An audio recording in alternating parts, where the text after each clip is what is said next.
इस कार्यक्रम के प्रायोजक हैं छयांग हेल्थकेयर इंडिया प्राइवेट लिमिटेड।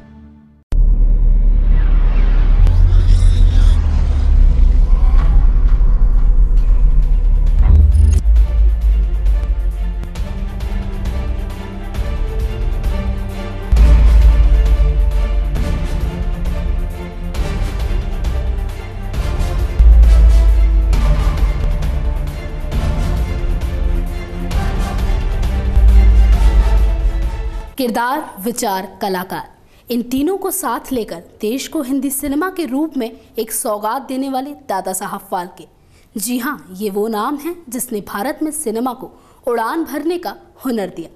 सही मायनों में इन्हें हम भारतीय सिनेमा का जनक कह सकते हैं। दरअसल अगर आज देश में सिनेमा आसमान की बुलंदियों को छू रहा है तो इसका श्रेय सिर्फ और सिर्फ दादा साहब फाल्के को जाता है। नमस्कार, मैं हूं दीक्षा और स्वागत करती हूं आपका अपने स्पेशल प्रोग्राम बड़ी हस्ती में।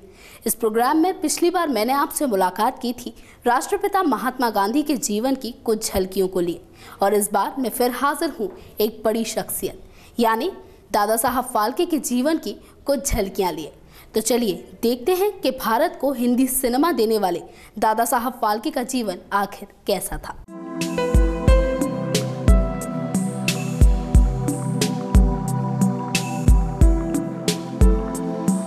कुछ कम ही लोग जानते हैं कि दादा साहब फाल्के का पूरा नाम धुंधीराज गोविंद फाल्के था। इनका जन्म 30 अप्रैल को नासिक में हुआ था। दादा साहब के पिता संस्कृत के विद्वान थे और मुंबई के एल्फिंस्टन कॉलेज के अध्यापक भी, इसलिए इनकी शिक्षा मुंबई में ही हुई। दादा साहब ने हाई स्कूल के बाद जे स्कूल ऑफ आर्ट में कला की शिक्षा हासिल की। इसके बाद उन्होंने बदौड़ा के कला भवन में रहकर अपनी कला का ज्ञान बढ़ाया। वहीं कुछ समय तक भारतीय पुरातत्व सर्वेक्षण विभाग में काम करने के बाद उन्होंने अपना प्रिंटिंग प्रेस खोल लिया। इसके बाद प्रेस के लिए नई नई मशीनें खरीदने दादा साहब फाल्के जर्मनी भी गए। अपने काम को आगे बढ़ाते हुए उन्होंने एक मासिक पत्रिका का भी प्रकाशन शुरू कर दिया था। इतने सारे कामों को शुरू करने के बाद भी उन्हें अपने आप से संतुष्टि नहीं मिल पा रही थी।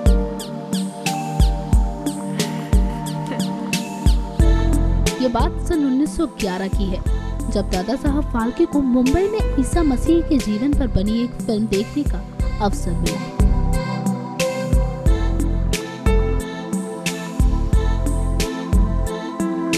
ये बिना बोलने वाली यानी मूक फिल्मों का जमाना था।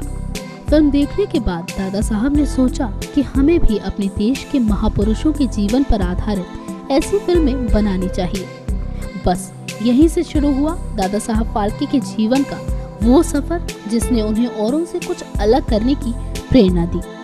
अब वो फिल्म से जुड़ी तमाम जानकारी हासिल करने 2 महीने के लिए लंदन चले गए। यहाँ रहकर उन्होंने सिनेमा की तमाम बारीकियां सीखी और उसके बाद फिल्म निर्माण से जुड़ा सामान लेकर भारत लौट आए। 1912 में दादा साहब फाल्के ने फाल्के फिल्म नाम से अपनी फिल्म कंपनी शुरू कर दी।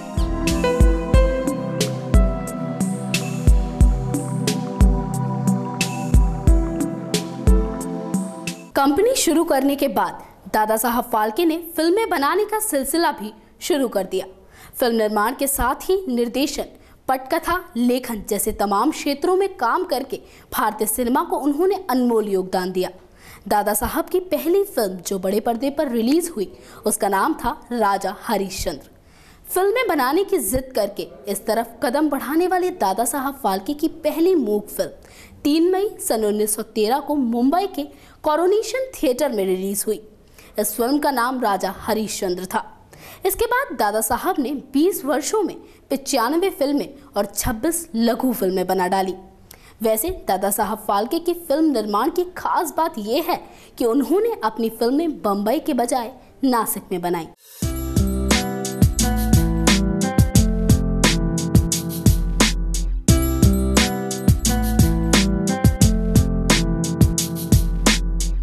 साल 1913 की ही बात करें तो उनकी फिल्म भस्मासुर मोहिनी में पहली बार किसी महिला ने काम किया। इन महिला कलाकारों के नाम दुर्गा गोखले और कमला गोखले थे।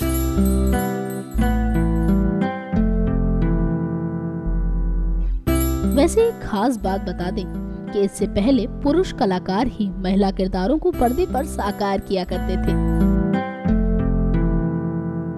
दादा साहब ने 1917 तक 23 फिल्में बना दी। इन फिल्मों को देखने के बाद कई व्यवसायी लोगों ने भी सिनेमा की तरफ कदम बढ़ाने शुरू कर दिए। इसी दौरान दादा साहब ने व्यवसायियों के साथ साझेदारी करके हिंदुस्तान सिनेमा कंपनी की नींव डाली।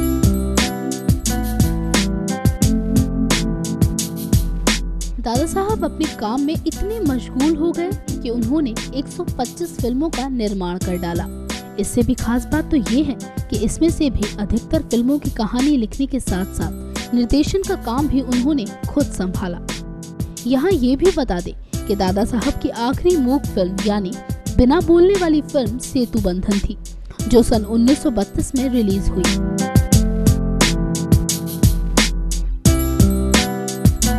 इसके बाद फिल्मों में डब करके आवाज का चलन शुरू हो गया। फिल्मों में आवाज के साथ किया जा रहा ये प्रयोग शुरुआती था।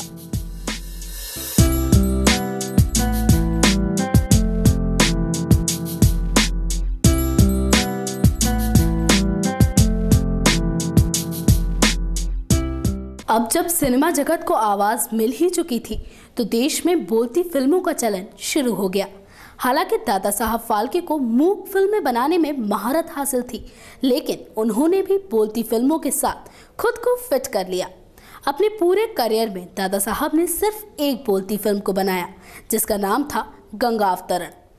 बात करें अगर दादा साहब फाल्के के यादगार सफर की, तो उन्होंने 25 सालों में राजा हरिश्चंद्र, सत्यवान सावित्री, लंका दहन, श्री कृष्ण जन्म, कालिया मृदन, कंसवध, शकुंतला, संत तुकाराम और भक्त गौरा जैसी तमाम यादगार फिल्में बनाई।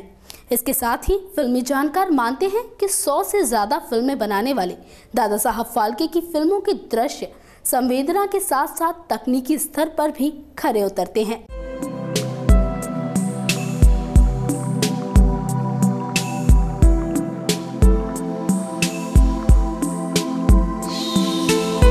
दादा साहब फाल्के जब अपनी पहली फिल्म राजा हरिश्चंद्र बनाने की जद्दोजहद में लगे हुए थे, तो वो चाहते थे कि उनकी फिल्म में तारामती का किरदार कोई महिला निभाए, लेकिन इस समस्या का समाधान उन्हें अंत तक न मिला। फाल्के साहब ने इसके लिए नाटक मंडली में काम करने वाली अभिनेत्रियों से भी संपर्क किया, लेकिन कोई भी कैमरे के सामने आने को राजी नहीं हुई। इसके बाद दादा साहब ने हीरोइन की खोज के लिए बाकायदा इश्तेहार भी बंटवाए, लेकिन कोई फायदा इससे भी नहीं मिल पाया। कहा तो यहाँ तक जाता है कि कोठों पर नाचने गाने वालियों से भी फिल्म में तारामती का किरदार निभाने के लिए कहा गया, लेकिन उन्होंने भी इससे साफ इनकार कर दिया। तमाम तरह की मशक्कत करने के बाद आखिरकार इस फिल्म में महिला का किरदार निभाने के लिए दादा साहब ने एक रसोइयों को बड़ी मुश्किल से राजी किया। अब जाहिर सी बात है कि फिल्म बनाने में दादा साहब को कितनी मेहनत लगी होगी।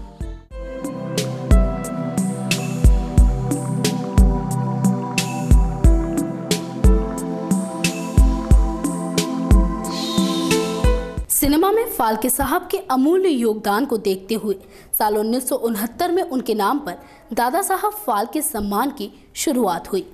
यहाँ ये भी बता दें कि राष्ट्रीय स्तर का ये सर्वोच्च सिने पुरस्कार फिल्मों में उल्लेखनीय योगदान देने वालों को हर साल दिया जाता है। हिंदुस्तान में फिल्मों को जन्म देने वाले दादा साहब फाल्के को सहायता देने के मकसद से इस दौर के निर्माताओं, निर्देशकों के अलावा कई लोगों ने धनराशि जमा की। इस राशि से नासिक में फाल्के के लिए घर बनवाया गया।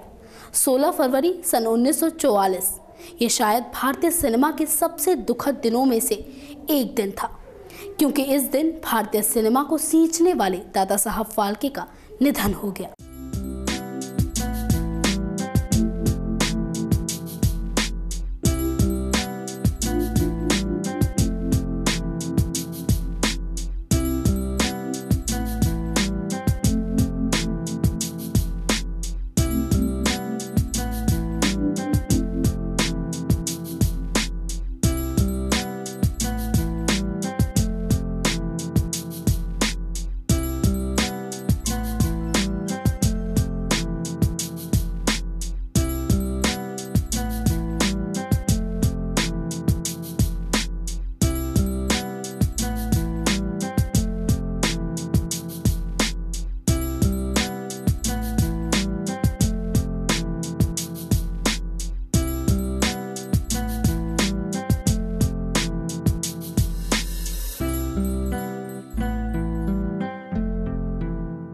तो ये था दादा साहब फाल्के के जीवन का सफर, जिसे हम हर साल दादा साहब फाल्के पुरस्कार के रूप में याद करते हैं।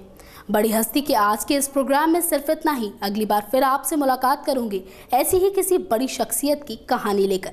लेकिन तब तक के लिए आप दे दीजिए मुझे इजाजत। नमस्कार। इस कार्यक्रम के प्रायोजक हैं छोयांग health care India private limited.